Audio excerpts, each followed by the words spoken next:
Beneath a slate-gray sky, rain pelted the muddy fields where Elric of Fenway toiled. His hands, cracked and calloused, gripped the wooden haft of a hoe as he turned the barren soil. Hunger gnawed at his belly, and the cold wind scraped against his threadbare tunic. Fenway, his village, had always been a forsaken place, a cluster of hovels clinging to the edge of the Blackwood, like barnacles to a rotting ship. The forest loomed, dark and uninviting, a place of whispers and shadows. But today, desperation outweighed superstition. Elric straightened, his joints protesting, and glanced toward the Blackwood's edge. Rumors spoke of treasures hidden in its depths, ancient relics from a time before the kingdom, relics worth enough coin to fill a starving man's belly for years. He took a deep breath and stepped into the gloom, leaving the fields and their fruitless toil behind. The air in the Blackwood was different, thick and oppressive, carrying the scent of decaying leaves and something else, faint but metallic. Twisted roots clawed at his feet, and the canopy above strangled the light. Each step carried him deeper into silence, until even the chirp of a bird or the rustle of leaves was swallowed whole. Hours passed. The forest's labyrinthine depths seemed endless, but then his foot struck something solid, buried beneath a tangle of moss. Kneeling, Elric brushed away the green tendrils to reveal a shard of obsidian, smooth and cold as winter's breath. Its edges shimmered faintly in the dim light, as though it drank the darkness around it. A voice whispered, low and insidious, curling through his mind like smoke.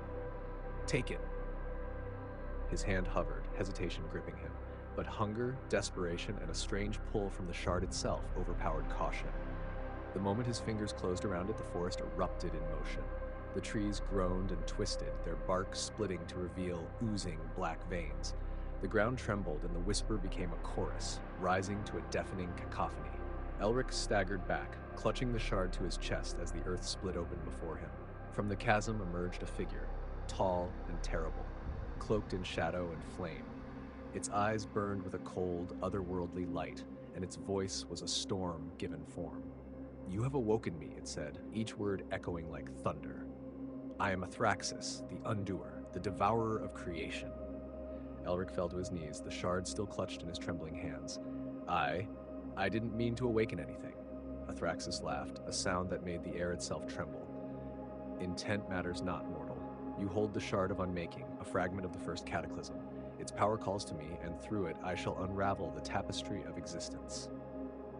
Before Elric could respond, Athraxis extended a hand. The shard pulsed with a blinding light, and Elric screamed as it burned into his flesh, melding with his palm. Visions flooded his mind, worlds crumbling into ash, stars winking out like dying embers, the endless void consuming all. The being turned its gaze toward the horizon. "Your world will be the first." A wave of dark energy erupted from Athraxis, sweeping through the Blackwood. Trees disintegrated, their essence pulled into the void. The ground cracked and heaved, swallowing Fenway and its people without so much as a whisper. Elric stumbled to his feet, the shard now a part of him, glowing faintly beneath his skin. "Stop this! I didn't ask for this!" Athraxis turned, its gaze piercing. "You are but a vessel, a conduit for the end. Resist if you will, it changes nothing." Desperation surged within Elric. His fingers brushed the shard, and he felt its power, vast, unending, incomprehensible. It whispered promises of control, of godhood, if only he would yield. But deep within the chorus, another voice emerged, faint but resolute. "Resist." Summoning every ounce of will, Elric focused on the shard, trying to wrest its power from Athraxis' control.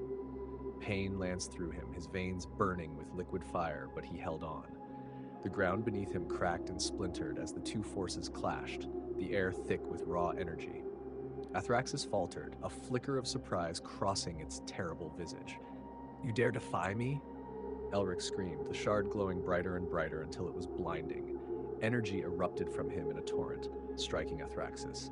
The being staggered, its form wavering, but its laughter returned, deeper and more malevolent.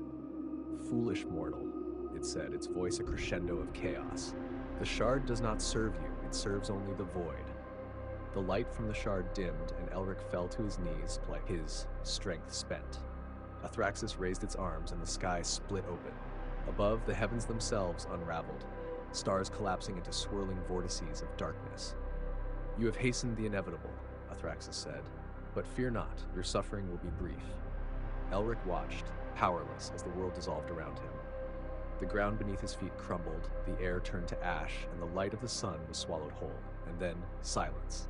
In the void, where existence had been, Athraxis floated alone. The shard pulsed faintly, its light a single point in the infinite darkness.